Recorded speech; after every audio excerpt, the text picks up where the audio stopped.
কখনো হুটখোলা গাড়িতে, আবার কখনো পায়ে হেঁটে লক্ষ্মীর ভাণ্ডার কোলে নিয়ে মহিলাদের সঙ্গে নৃত্য, আবার কখনো মাজারে চাদর জড়িয়ে নির্বাচনী প্রচারে ঝড় তুলল সুজাতা মণ্ডল। প্রার্থী হিসেবে নাম ঘোষণার পর থেকেই বিরোধীদের 1 ইঞ্চি নির্বাচনী প্রচারে জমি ছাড়তে নারাজ বিষ্ণুপুর লোকসভা কেন্দ্রের তৃণমূল কংগ্রেসের প্রার্থী সুজাতা মণ্ডল। মঙ্গলবার সকাল থেকে ইন্দাস ব্লকের বিভিন্ন প্রান্তে নির্বাচনী প্রচার সারলেন সুজাতা মণ্ডল। কখনো পায়ে হেঁটে, আবার কখনো হুটখোলা গাড়িতে করে প্রচার ছাড়ছেন তিনি। আবারও দেখা যায় লক্ষ্মীর ভাণ্ডার প্রকল্পে মহিলারা উদ্বুদ্ধ হয়ে নৃত্য পরিবেশন করছেন, সেখানে তৃণমূল প্রার্থীকে অংশগ্রহণ করতে এবং তাদের সঙ্গে নৃত্যে সামিল হতে।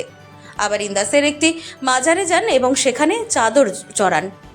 সব মিলিয়ে নির্বাচনী প্রচারে ঝড় তুলছেন বিষ্ণুপুর লোকসভা কেন্দ্রের তৃণমূল কংগ্রেসের প্রার্থী সুজাতা মণ্ডল। বলছি দিদি, আজ কোথায় প্রচার করলেন? লক্ষ্মীর ভান্ডার নিয়ে নাচতে দেখা গেল, কি বলবেন? আজকে আমার বিষ্ণুপুর লোকসভার অত্যন্ত গুরুত্বপূর্ণ একটি বিধানসভা এবং ব্লক ইন্দাস, যেটা গুরুত্বপূর্ণ এই কারণে কারণ সেটি বাঁকুড়া জেলা এবং আমার যে পূর্ব বর্ধমান জেলার একটি বিধানসভা খণ্ডঘোষ, দুটোর একদম বর্ডার পয়েন্ট।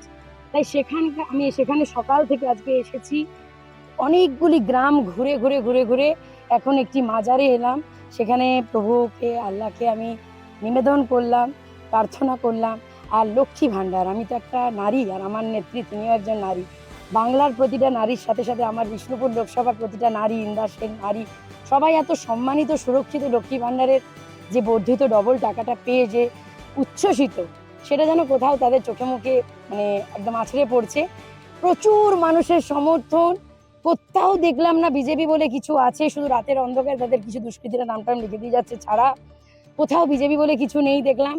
এবং মানুষ যেভাবে, বিশেষ করে মহিলারা, মানে বাড়িতে দুধ চাপিয়ে বা ছোট বাচ্চাকে খাওয়াতে খাওয়াতে এঁঠো মুখে ছুটে আসছে, হাত মেলাচ্ছে, আশীর্বাদ করছে, ফুল ছুটছে, মালা পরাচ্ছে, মিষ্টি খাওয়াচ্ছে, জল খাওয়াচ্ছে।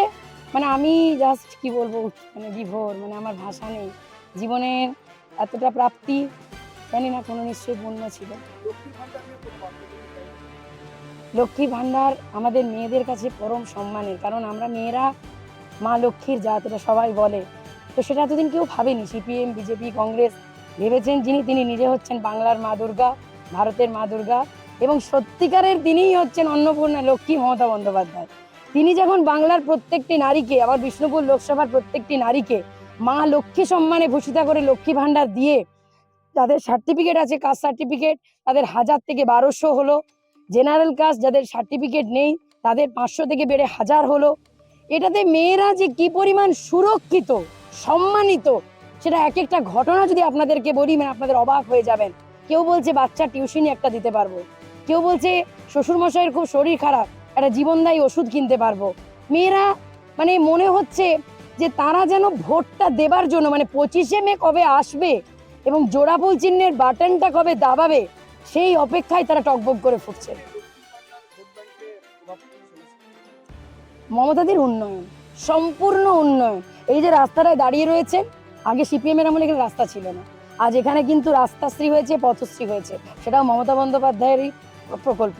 এবং প্রত্যেকটি ঘরে, আমার বিষ্ণুপুর লোকসভার বা এই যেখানে দাঁড়িয়ে রয়েছে ইন্দাস, এমন একটি ঘর খুঁজে পেলাম না যেখানে মমতাদির উন্নয়নের প্রকল্প পৌঁছে যায়নি। আমার সঙ্গে অনেকগুলি লক্ষ্মীশ্রী ছিল, কন্যাশ্রী ছিল, তারা লক্ষ্মী ভাণ্ডার নিয়ে এত সুন্দর সেজেগুজে মা লক্ষ্মীর মতো এসে আমাদের সাথে প্রচারে বেরিয়েছে। তারা প্রত্যেকেই নতুন ভোটার, অনেকে আগামী দিন ভোট দেবে। তারা একটাই কথা বলছে যে লক্ষ্মী ভাণ্ডার, কন্যাশ্রী, রূপশ্রী, সবুজ সাথী আমরা যা পেয়েছি, আমরা মমতাদি ছাড়া কাউকে ভোট দেব না।